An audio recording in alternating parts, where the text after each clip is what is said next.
Hi, everyone. Cyndi Bennett here. I am the host of Your Trauma Wise Career Guide.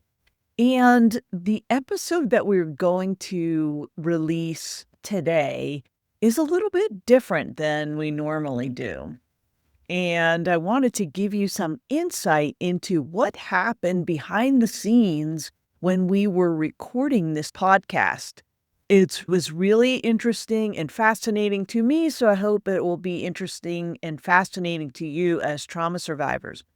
Holly and I have been talking recently about what it's like to have trauma-informed workplace and what it's like to be a trauma-informed leader. And we wanted to talk about the challenges of what it was like to be an entrepreneur as a trauma survivor. And the goal was to help people understand that even though they make the decision to go into entrepreneurship, their trauma still follows them. And really, we wanted to be able to share the reality of that so that they're not surprised when that happens. And it's okay that their trauma follows them as long as they are aware of it and know that they need to work through things in order to be successful as an entrepreneur. I have experienced a lot of having to work through things that were unexpected to me, and I did not want that to happen to you. So the goal when we talked about doing this podcast with Holly and myself was that Holly was going to interview me, and I was going to allow myself to be vulnerable and share with you some of the struggles that I've had as an entrepreneur, as a trauma survivor.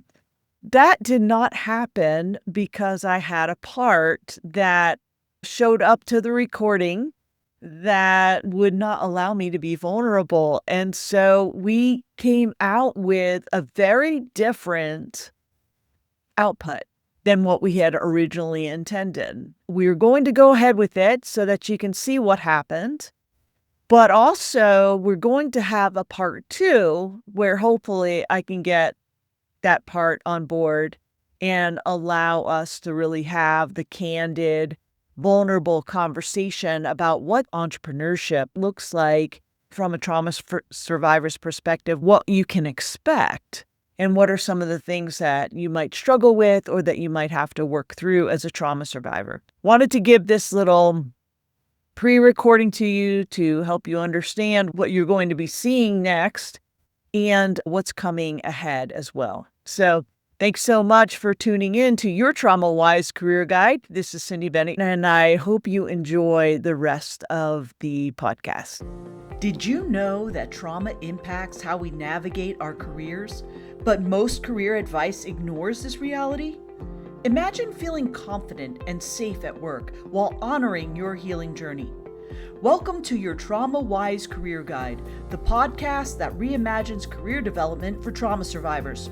I'm your host, Cyndi Bennett, a trauma survivor turned trauma-informed career coach and founder of the Resilient Career Academy. If you're navigating your career while honoring your healing journey, you are in the right place.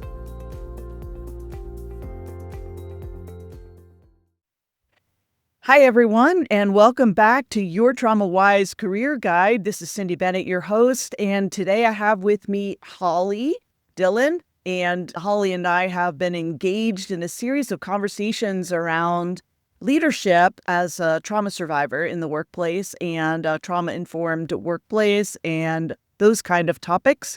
Today, we're going to do something a little bit different. We want to talk about how trauma impacts us when we're trauma survivors and we're going into entrepreneurship.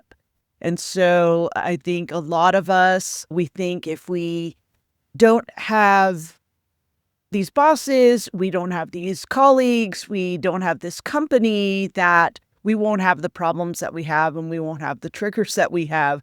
But what we don't realize is that we take that trauma with us. And so we're going to turn the tables around, and Holly's going to interview me today and talk about what it has been like for me to become an entrepreneur and the things that I've struggled with as a trauma survivor, because I'm sure that I am not the only one. So It's going to be a little bit different today. It's going to be very transparent, and I'm not going to pull any punches. So we'll just go from there.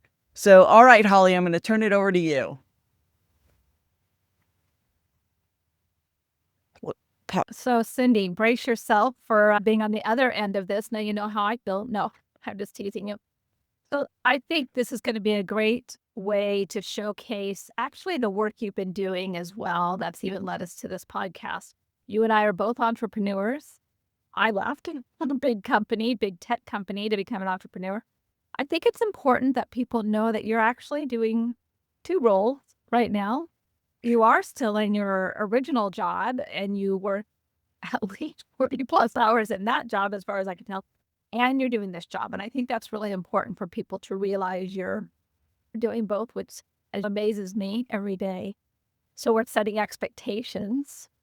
I left my tech job and went back to university. So I took a different approach for a few years, became a student, and then started my entrepreneurship. And it's got its own challenges as well. So I think we'll be able to have a great conversation about what it's like to start this. So are you ready for the first question? I'm so ready. Hit me. Okay, great.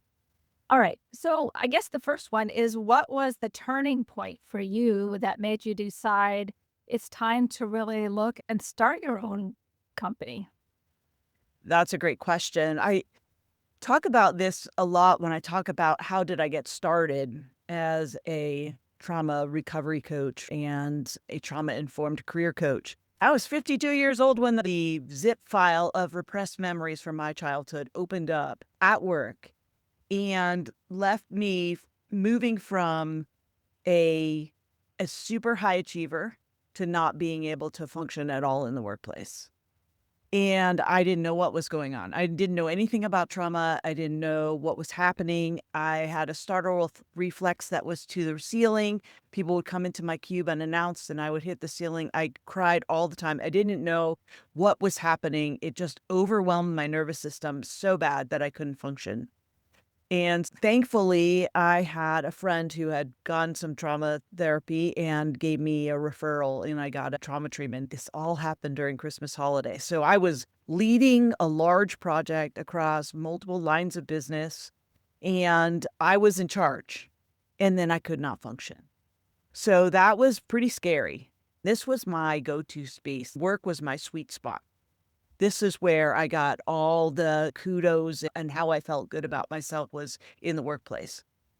And so when I couldn't function, it was really scary to me. And I thought, oh, man, I'm not going to make it. And so I went to my manager at the time and I said to her, look, this is what happened over the holidays, and I will understand if you need to hire somebody else to do this job because I cannot function.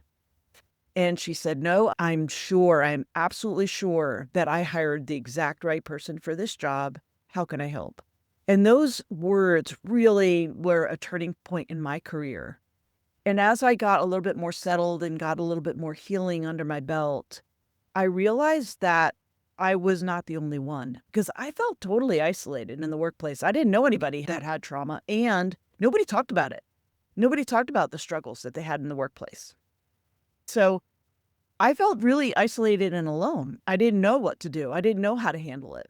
And so as I got more healing under my belt, as I started to learn how to manage my capacity, I started to learn how to do the techniques that kept me grounded in the workplace and helped me to deal and manage with the triggers. I realized that there were other people. My eyes started to open up, and I could see the trauma in other people like I could see it in myself. And I was like, oh, I'm not the only one. And there are a lot of people who are struggling. And listen, I did, like every other trauma survivor, did a deep dive on the internet and wanted to fix it fast, because that's what we all do. We just want to fix it fast because we don't want to be in agony for a really long time. And so I did all that. But what I didn't discover is that, how do I handle this in the workplace? They were talking about trauma. They were talking about the impacts of trauma. They were talking about trauma research. They're talking about trauma treatment and the different modalities of trauma treatment. But nobody was talking about, how do we handle trauma in the workplace? And we spend over 90,000 hours on average in the workplace. We go to therapy 1 time a week, if we're lucky. So why is nobody talking about it? And so that became my passion. That became my passion project. And that's what turned me on and really initiated this whole thing of I have to talk about it. We have to talk about it. We have to acknowledge it. We have to shed some light on it. We have to bring heat and light so people understand they're not alone and there's a reason why we're struggling in these ways. And also there's an answer. There's hope. And that's what people need. That's what drives me, is really helping other people go through and learn how to come out the other end. That's why I started the Resilient Career Academy, because we are, by function of being trauma survivors, resilient. We've survived horrendous things in our past, and we're still alive and walking. And so if we can do those hard things with very limited skills, imagine what we can do in our careers when we have the skills to really be able to manage what happened to us in the past. I hope you see that there's a passion there. I definitely can feel it, and I'm sure our listeners and those who are viewing it can as well. Okay, so as you started to create this company, how did your own experiences then shape your mission? Even though we both do stuff for work, mine looks a little different in how I focus on. So how did you narrow down what was your mission statement and what were some of the values you had created around this company as you started it? Yeah, that's a great question. It took me a while. It really took me a long while. I started out as a trauma recovery coach and was really focused on helping trauma survivors recover from trauma. However, my passion was still around career development. It was still in my mind about the career. And so I was like, no, this is not what I want. And a lot of it is tuning into your nervous system, right? It's turning into what feels right for you. And our nervous system has been tuned by and trained by trauma. And so it'll tell us this aligns to who we are, this doesn't align to who we are. It'll feel comfortable or it won't feel comfortable. And so a lot of it was intuitive and listening to my nervous system to say, this is not exactly right. This is not exactly what I want to do. I really want to focus here in the workplace with career development. And so I rebranded myself as a trauma-informed career coach. Getting to that part was a struggle, right? Everything that we do is learning. And I love what Dr. Becky Kennedy says about the learning space. It's that distance between something we don't know and something we do know. And it's uncomfortable. And the longer we can sit in the discomfort of that, the more we learn. And so that is so powerful to me. I bring it up a lot because it's so powerful to me and it makes so much sense. And so as we continue to drive this and to have one thing after another, it was like spits and starts and spits and starts and 3 steps forward and 5 steps backwards and just trying to figure out what was right for me. And then I had to overcome a lot of my own trauma. So for me, one of the starting points was actually creating my blog, because I had been told by several people, including my therapist, you have no idea what a great writer you are. But I had no confidence in myself, not one bit. And to really put yourself out there and to put your words on paper virtually, electronically, so that other people can hear and see and read what your thoughts are was terrifying. It was absolutely terrifying. I had no confidence whatsoever in putting stuff out there. And so I hired a coach. I hired a writing coach, someone who has been an editor, who's done blogging before, until I felt like, okay, I got this. Until I could master and feel comfortable, I just needed somebody to walk alongside me until I got comfortable. And so I hired a coach. And so that was my first foray into making myself present and making myself visible. One of the things that we struggle with as a trauma survivor in entrepreneurship is making ourselves visible, is being seen. And we have to do that in order to grow our business. You can't hide. So is that one of your values? And towards that, getting back to the values and mission statement, what is one of your values is that you will continue for yourself to show up and not hide? Yeah. My top core is authenticity. And what I realized about that is that people who have had trauma in their childhood, we don't go through a normal development cycle where we develop our identity. We usually develop our identity in the young years, right? But we're so busy trying to be safe. That's our biological priority, is being safe. It has nothing to do with trying out different things and finding out who we are and what we're good at and what our strengths are and what we believe, all the things. We don't do that. That's why it's one of the core tenets of my program, is really that self-exploration. And I had to do that for myself. I had to understand what were my core values. Authenticity is one. I didn't want to be the person who said, as I heard so often during my childhood, do as I say, not as I do. I didn't want to be that person. I wanted to be the person that said, look, I'm struggling too. I'm with you in the struggle, but I'm struggling too. And we're going to work on this together, and to show up absolutely imperfect. Sometimes I show up like crying and teary-eyed, and you know what? I'm going to show up. That's the point. The point is, all of that is included in this journey. Yeah. What's another value that I hear? Safety. Does that show up as one of your values in one way or the other? Yeah, safety is definitely one of the core foundational tenets of what we do in this program, right? If you don't have safety, you can't learn. You can't do anything because the biological priority is always safety. And so that's one of the things that I've had to learn as an entrepreneur is, how do I create that safety for myself, right? As a trauma survivor in entrepreneurship. How do I create a sense of safety when I have to do social media and there's trolls? So there's all these kind of things when you put yourself out there and you expose yourself and you allow yourself to be vulnerable, the trolls will come. I think your social media is a good one. And I remember when you were ready to go on video, right? So is one of the values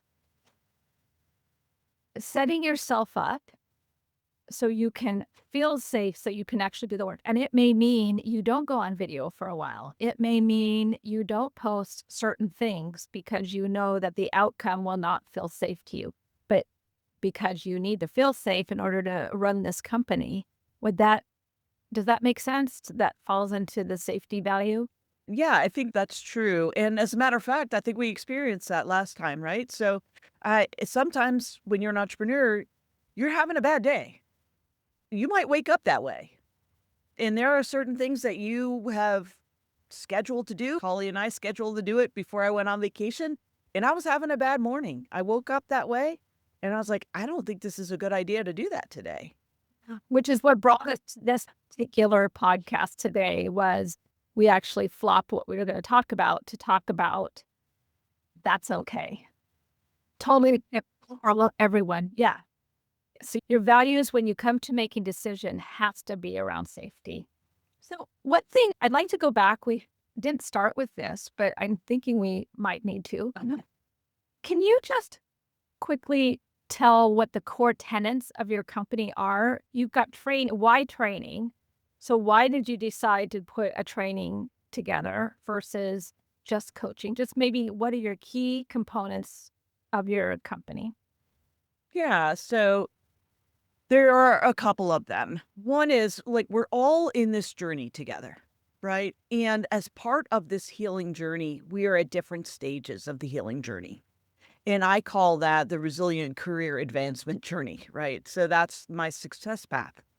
In the beginning of our journey, there are certain things that we're trying to learn. And that is around, how do you do grounding techniques? How do you manage triggers in the workplace? Because we're in a survival mood in the beginning and the workplace. We're white knuckling it to get through the day. We're triggered all the time, maybe. We have bad interactions with people. So those are some of the struggles that we have in that part of our journey. We don't really have the capacity to learn as much. That's what we need to learn. We need to learn grounding techniques. We need to learn presencing practices. We need to learn and we need to practice those things. We need to be able to manage our triggers in the workplace, before we have that, and to really have a sense of safety. And so that's what we focus on in the beginning, is just that grounding, right? So I have a course that was around that in the workplace, right? So I developed that first, and then I realized we're learning as we go. As we continue in that journey, then we have a little bit more capacity to grow and to learn different things. And so I have found it so helpful to have coaches walking alongside and helping me to understand and to grow in my knowledge in connection with other people who are also experiencing that. That's why I created the Resilient Career Academy. So that not only can you learn the things that you need to learn, but also that you're learning in community. And when you have relational trauma, you heal in community, you heal in relationships. And that's how it works best. We need to know that we're not alone in this, that we're together, that we all experience similar things in the workplace, and that we can gain strength and comfort from one another and help from one another.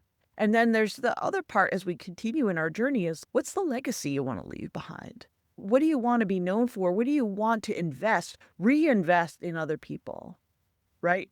What you have done and left your mark on this world. What does that look like?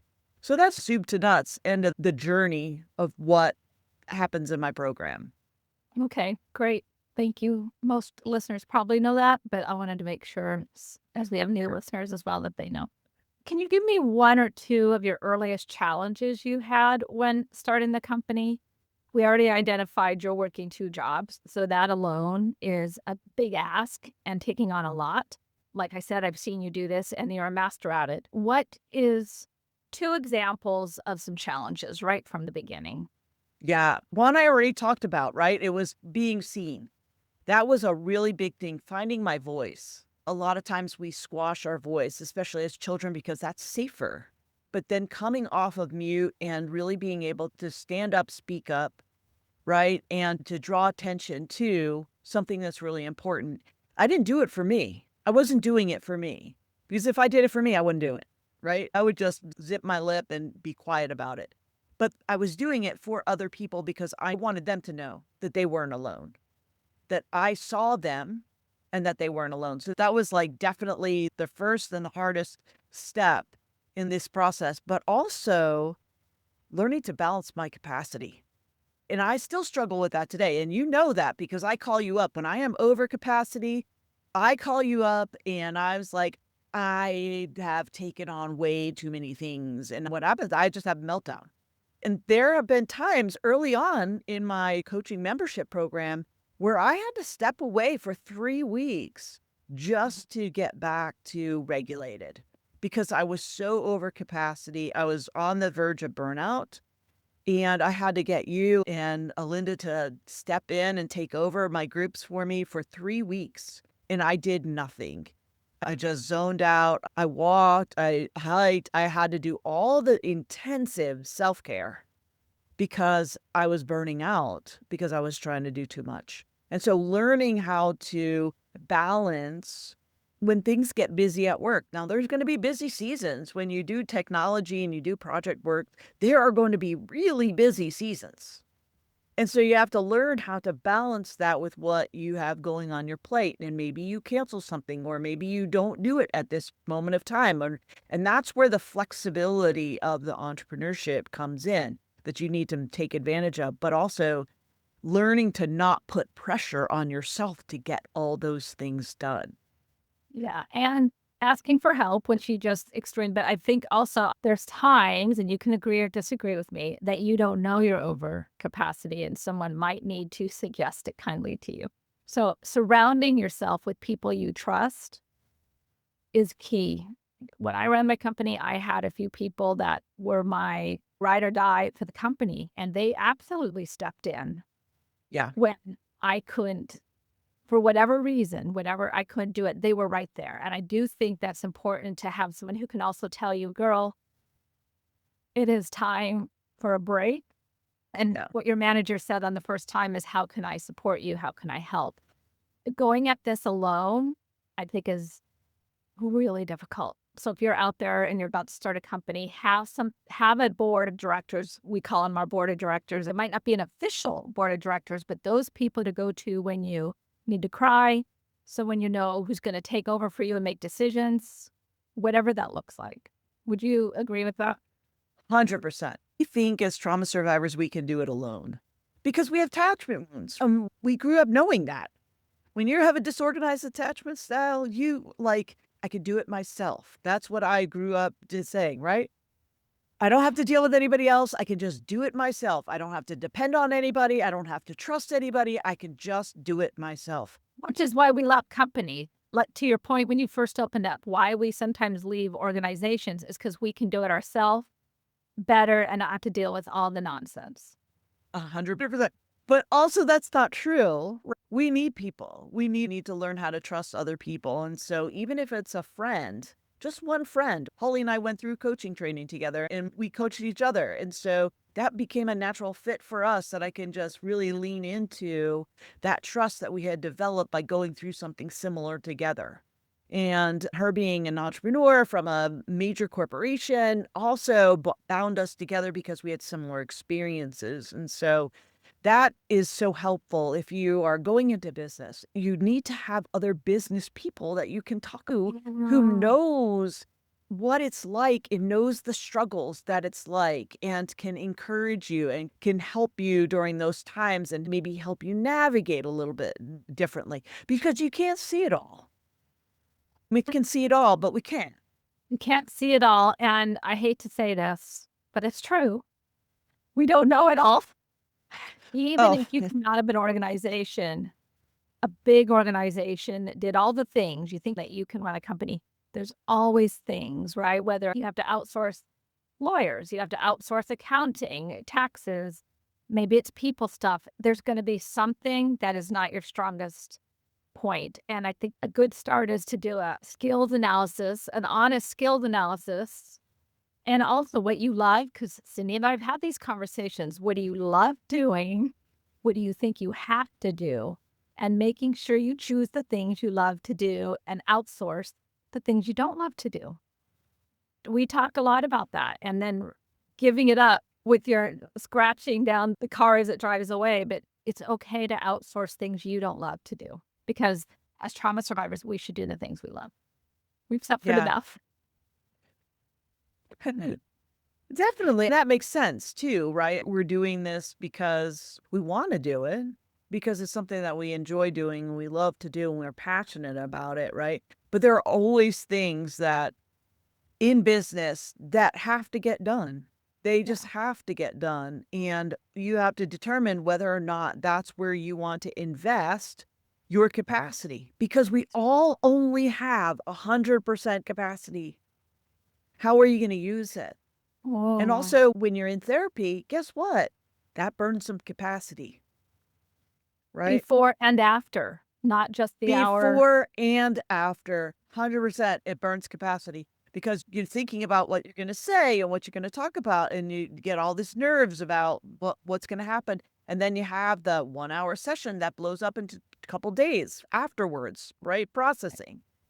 That is how you have to work through and work around and work with your capacity of your nervous system, because that's going to take the priority because it's part of your safety. Has that been one of your biggest challenges when you look at the whole company all this time? Has that probably been your biggest challenge, is learning how to manage your capacity? It's been a big part, but learning is a challenge. We're continuing to learn and reminding myself that I'm learning. Even though I have an MBA, I've never been an entrepreneur before. I'm learning. I know a lot of business things, and now I'm putting them into practice, but also I'm learning. And so not to beat myself up, not to should myself to death, which we do often. I should have known better, or I should have done that, or blah. It's to really go with not being perfect, accepting that it might not be perfect. It's better to get it going than it is to get it perfect. And sometimes you just have to just make a first step, make a really ugly draft, and continue to iterate. Self-compassion, if you struggle with self-compassion and you're just starting, I cannot say this enough. Get a coach, do some self-work. Kristen Neff has beautiful books about self-compassion because we struggle with that at the base level. And now I remember at the beginning you said we love our jobs, right? And that's what defines us. And if you're leaving a job that defines you, this is a hard transition as it is to go from people loving you, even though they might frustrate you, you're being paid money from someone to do a job. And now you might be forking out the money to do a job. And the only one you have to blame when it doesn't go is you. And Yeah. so it's really important that you have strong self-compassion, which again, that board of directors is Yeah. key for that to help you go on the difficult days. Thanks for bringing that up. Okay, let's see. Okay, so let me ask this question. So we talked about the difficulties of the work and starting a company. Let's go to what's making it worth it, right? Can you share a moment when you're like, oh yeah, this is working, where you saw some impact that is keeping you going because you know it's working? Yeah, that makes me smile so much when I think about that because that's really what keeps me going. That's really the pay that is beyond the pay. For me, that's really the reward of it all is when I see someone who joins my membership program that has a history of running. And when I say running, it means like no stability in their career because as soon as trouble hits, they're gone, they leave. And they have no work history because they go from job to job without any stability. There's a financial impact there and there's a self impact there because they stop believing in themselves and they start thinking, what's wrong with me and all the things, right? And so when I see them come in and participate in the program and find their voice and find regulation on a consistent basis and learn to practice the skills of how do I have a difficult conversation with my manager? How do I repair a rupture in the workplace? And then when I see them saying, this is really hard, but also I'm good. Like I can have these hard conversations now without running, and I can see them be there for a year and handle hard, difficult conversations without bolting and taking responsibility for when they're triggered and healing those relationships. When I see that, I can see the growth that happens. And sometimes I have to remind them because they don't see it. When I say, you're not like you were before, when you came to me, this is the way that you were. And now look at you here. And they go, oh, and the lights come on and I can just feel the chill bumps, right? And they're like, yeah, that's right. I used to be like that and I'm not like that anymore. And to see that and to see them have confidence that they can tackle whatever comes up, to me, that is so rewarding. I wish I could give that to every trauma survivor in the whole world. It's a part of coaching that people don't realize they get this with coaching is being a witness to their growth and their healing. Yeah. It's a beautiful part of coaching, I think, is when we get to remind them that, hey, remember 3 months ago, you couldn't get out of bed. And now you're going to work. You're back at work, maybe after being on Yeah. sick leave, whatever that looks like. Yeah. Yeah. All right. Okay. So this is the last question. And you don't have to whisper, but if you could whisper one piece of advice to yourself back when you started from what you know now, what would it be?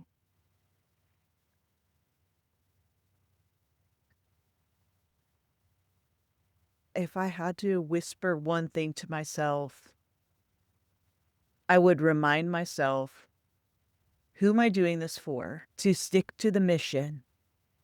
And learning is gradual.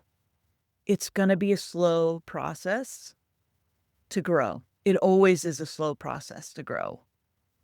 And we have to keep it slow as trauma survivors because of the capacity of our nervous system. We have to operate at the speed of our nervous system.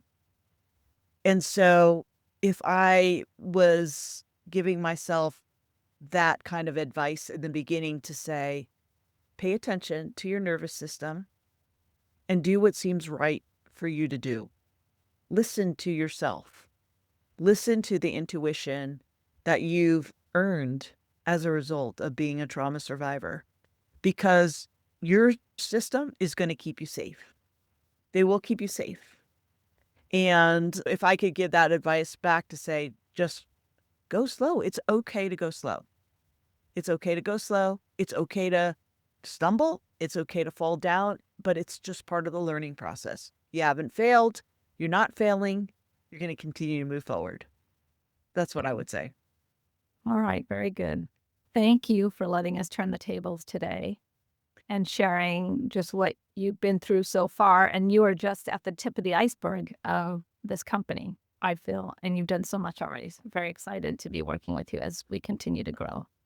Well, I'm very excited too, and I'm very thankful for your friendship and your partnership and your collaboration over the years and your coaching as well. You are part of my board of directors for sure, and you keep me on the straight and narrow, so I'm thankful for that. I'm also thankful for all my members and my clients that I have, and for being able to have the opportunity to hold hope for them until they can believe in themselves. So it's a privilege to be able to hold that for them as they're finding their hope in themselves. So I'm really grateful to have that and have this time today. So thank you so much.